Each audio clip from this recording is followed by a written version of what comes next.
Hello po. Tapos, ano nangyari? Isoli mo, ano naging setup nung magkahiwalay na kayo ng bahay? Nakikita pa rin ba kayo? Opo, nagkikita pa po. Tapos, ano pa? Dagdag ko pa po sa 2 months, Mm. nagkakausap po kami ng magulang ng parents, kinausap ako. Na ano daw? Yung hiramin daw po yung bata. 1 month lang daw po sa Paano sa hiramin? probinsya nila. Like, so parang nasa iyo yung bata nung time na yun, tapos hiniram nila, ganun ba? Opo, nung nasa amin na po yun eh. Nung 2 months po kaming nagsama. Wait lang, naguluhan ako bigla. Okay, 2 months kayo na, ano ba ang nangyari? Like, nagkakilala kayo sa Facebook, 4 na buwan kang naligaw sa kanya, sinagot ka, nag-live-in kayo. Opo, Gaano kayo katagal nag-live-in? 2 months po yun. 2 buwan nga. Pagkatapos, nag-uwian na kayo sa kanya-kanya mga bahay. Bali, nung nanganak po siya, pinasyalan pa rin po ako doon sa inuupahan ko po. Pero siya nasa kanilang bahay na. Opo. So habang nagbubuntis Kasama po siya, yung- ang kasama niya mga magulang niya, ganon. Opo, kasama niya po, ang gulang niya.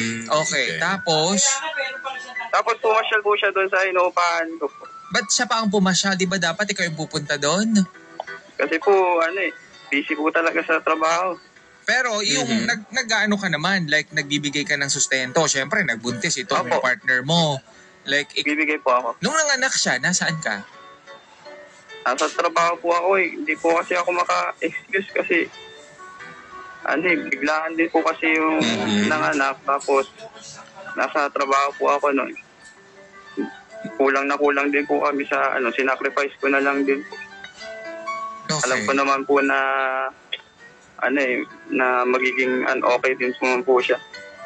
Pero iba pa rin kapag ka yung Nandun partner nga, mo, oo. nandun ka. Yun nga Okay. po yung naging mali ko.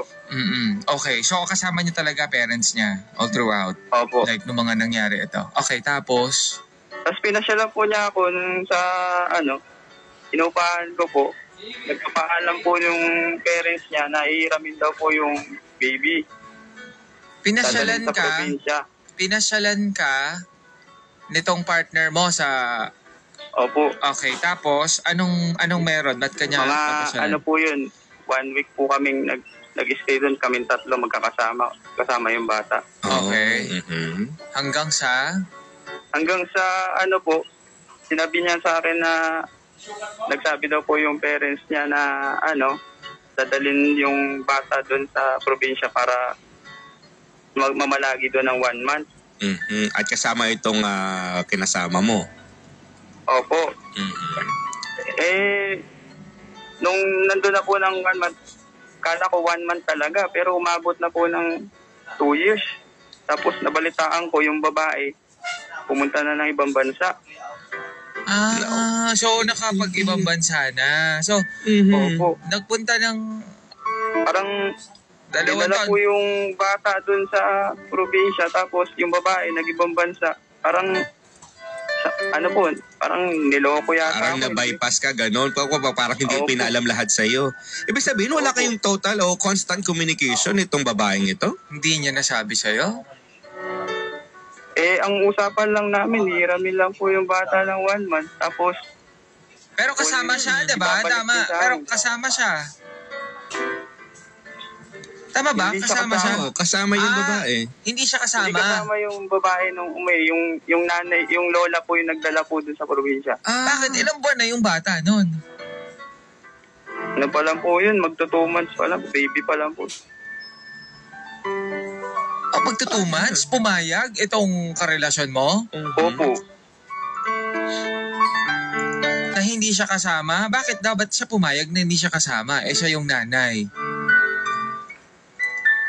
Hindi ko nga po alam dun. Ano yung... Ba't naman Bakit hindi hindi mo mo alam? Ikaw Dapat yung alam mo, dapat nag-uusap kayong dalawa.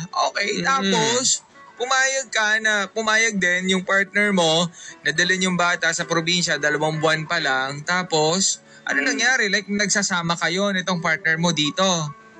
Nagsama po kami. So, ibig Tapos- sabihin, yung bata na doon sa probinsya habang kayo magkasama, ganon. Opo. Magkasama po kami. Tapos, Tapos nangako sa akin na ibabalik niya yung bata. Mhm. Eh hindi naman natutupad, para nagsisinungaling lang siya. Like magkasama kayo sa Umabot. bahay. Nagtatrabaho kayo parehas. Opo, nagtatrabaho po kami parehas. Eh paano umabot sa punto na hindi mo alam na, ay, nag-abroad na pala?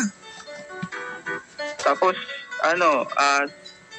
susunduin niya daw yung bata, kukunin niya na daw doon. Mhm. Tapos, nabalitaan ko, nasa ibang bansa na.